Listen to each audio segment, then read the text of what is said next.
There are many ways to find out about the release of a new video game. Perhaps you find out about it through a gaming showcase like a Nintendo Direct, maybe you find out about it through social media, word of mouth, or a gaming magazine, if those are still a thing. There are many ways to hear about gaming news. Ever find a new release through LinkedIn? Poco is a free point-and-click adventure game that was released for the PC and Mac on May 20th, 2025, as part of a group of students' senior projects before graduating college.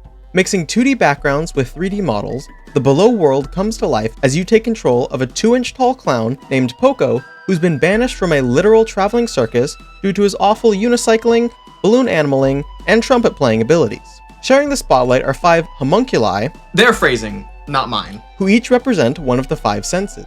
The game is partially funded on Kickstarter, where it raised over $2,600 with an initial goal of just $1,200, but like I said earlier, the game was created for a university project.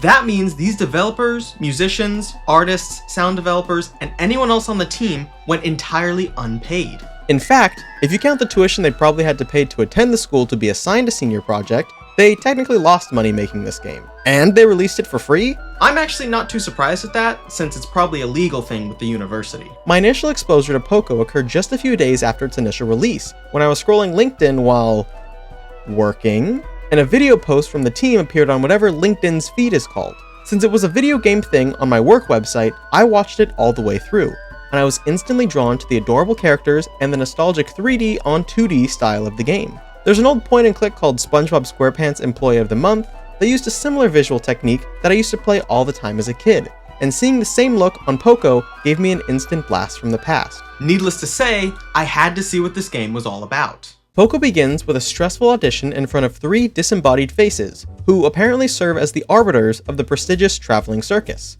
Our small clowny friend really wants to be a part of the action, but thanks to my inability to draw a perfect circle, play well in Simon Says, or succeed in any level of Osu higher than easy 0-star levels, Poco falls flat on his face, and he's quickly, yet kindly, asked to pack up his things and leave. Here, we can see why it's called the Traveling Circus. It's literally a circus on legs. The title card flashes, and it's on to pointing and clicking. Before we get into the bulk of the gameplay, let's take another look at the game's protagonist. Equipped with a long hat with a bell on the end, tiny bead eyes, a honkin' red nose, a typical, yet classy, clown costume, and a movement style akin to a sock monkey being shaken aggressively, Poco stands as a... What am I saying? He's the cutest thing I've ever seen! The way he bounces around as he walks, his goofy little voice when he speaks, and his unwavering positivity makes him the hero this story needs. If they sold Poco t-shirts, I would buy one. If anyone remembers Make Way for Naughty on PBS, Poco kind of reminds me of Naughty, but that's probably just because of their similar hats. I think Poco's cuter than Naughty, and he definitely has more staying power. Poco is seriously a mascot for the ages, and I genuinely hope to see him in more media. For now, just this game will have to do though. As Poco meets the Below world face first thanks to his sudden departure from the circus, we start up the typical gameplay you've come to expect from a point-and-click game. There are inventory puzzles, characters to talk to and learn from, and a maze-like world with items to discover. More often than not, you'll need to collect an object in one area of the game and take it into another area to make use of it. During the early and middle stages of the game, the inventory will become jammed full of items, but you'll slowly chip away at this stock until the game ends. Point-and-click adventure games, especially in the 90s, were known for some pretty egregious inventory puzzle solutions that came to be known as adventure game logic, or moon logic.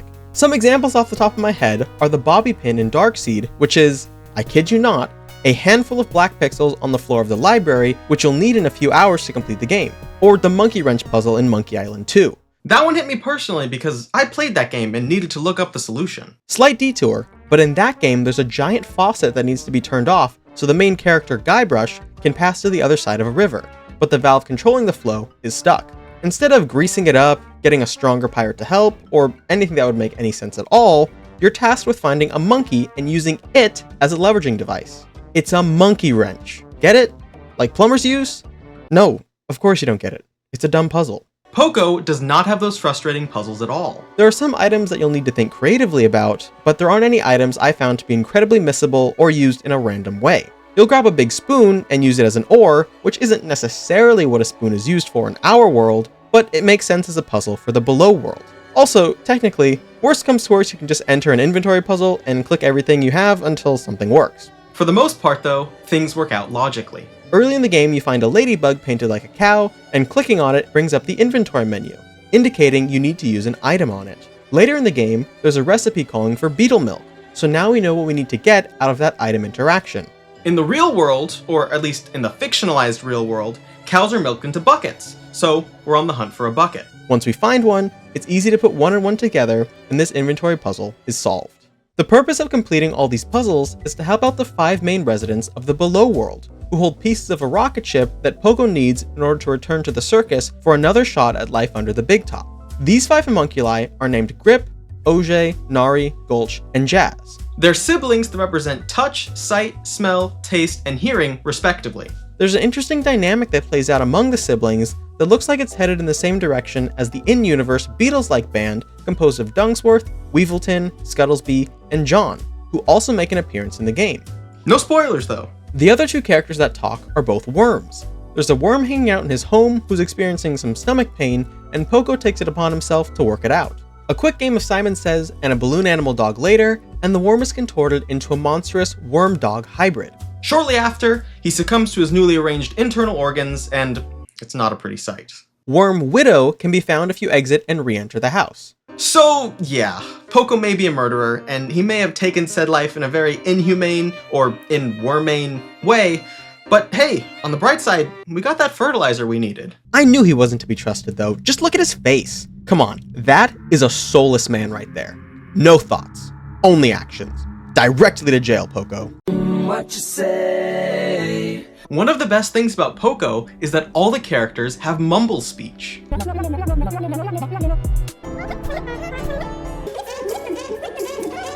Some games have voice acting, and that can range from incredibly cinematic to some kid named Max in his bedroom making a Five Nights at Freddy's clone. Text synced up to a scrolling sound is classic, timeless, and frequently boring. Mumble speech is an entirely different beast, and I can't get enough of it. Each character having their own nonsensical voiceover adds so much to the charm and appeal of Poco. The titular character being voiced by, according to the credits, a bike horn is freaking perfect. Bravo to whoever brought that decision to the table. You have my eternal gratitude. Jumping back to the central 5 siblings, Grip tasks us to find 3 of his lost keys, Auger wants us to mix up some paints for him, Nari needs help restoring her garden, Gulch needs a meal cooked for her, and Jazz really wants that aforementioned Beatles band to get back together. Jazz is also the inventor of most things in the Below World, so a lot of the other siblings' needs involve Jazz's work. The Below World senses siblings rely on each other in ways that they all don't understand until the end of the game. So in many ways, Poco tells a story about the importance of leaning on and reaching out to people while they're still around. Don't rely on the longevity of a relationship in order to carry it forward. You have to put some work in so that the proverbial relationship blossom can continue to flourish. The game poses this thesis through familial and band membership lenses, but it's extremely applicable to any and all relationships you may be in. It's definitely something to ponder while you're running laps around the map. There is quite a bit of backtracking in this game, but I don't mind it all. There's a convenient diagram in your inventory that shows you the location of all the important characters, and on that screen, there's also a hint button that will circle where the next relevant item you need is. I appreciate the hint button's inclusion because sometimes pickup items can blend a bit into the background. Probably because they are in the background. Without the hint button, or without me wildly swinging my mouse back and forth on every screen, I would have missed a lot of items longer than I should have. My gripes with the game, although they are minor, come in response to a puzzle and the final challenge before the credits roll. The locked cage in Grip's area uses Braille numbers, and I don't know Braille. There's an inscription on Jazz's podium that spells out what Braille numbers look like, but in no world would I have associated this overworld art with a full 1 to 9 Braille legend. Also, that's pretty far away from where they're used. The code 965 is written on the tag of a teddy bear 1 room away from the cage in normal Arabic numerals, and I got that I needed to translate those numbers into something for the cage, but I couldn't get the Braille to work. It didn't help that I googled Braille numbers and saw this image, which looked to me like you needed 2 blocks next to each other to display 1 digit, so I kind of figured it couldn't be Braille and blah blah blah. Using only in-game knowledge, it's definitely possible to figure this one out. It's just a little tough because of the distance between the lock and the key. The other thing I struggled with was the final rhythm game performance with the Beatles.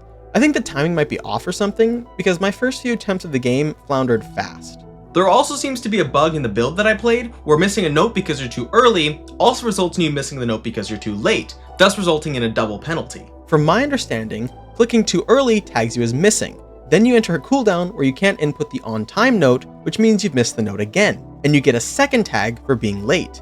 The 4 or so lives you have in this minigame are essentially cut in half because of this. Ultimately, it wasn't too big of a problem, because I just adjusted my timing to what felt like it was a little too late, and that eliminated the issue entirely. By positioning my mouse to this spot on the button, and only clicking when the notes passed under my cursor, I got the timing adjusted properly.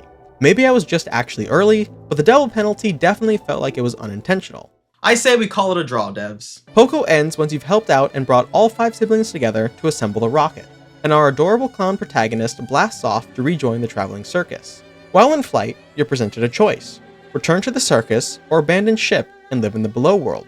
Both choices are valid and result in the credits rolling, but only one of them is the good ending. Considering all I had learned from my time in the below world, the people I'd met, and the insightful words of Journey's hit song Faithfully, which explicitly states that the road is no place to start a family, Poco leapt fearlessly from the rocket ship with a band-aid parachute into the warm embrace of his new friends in the below world. With that, the credits played, and a smile formed on my face. I spent a little over an hour and a half with Poco, and I enjoyed every second of it, even the slightly annoying parts. The charm of the game comes from the characters, the way they move, and the sounds they make. In essence, everything this university project was about. While I've never met the team behind this game, nor will I probably ever, I sincerely hope they're proud of what they've accomplished. They have every right to be.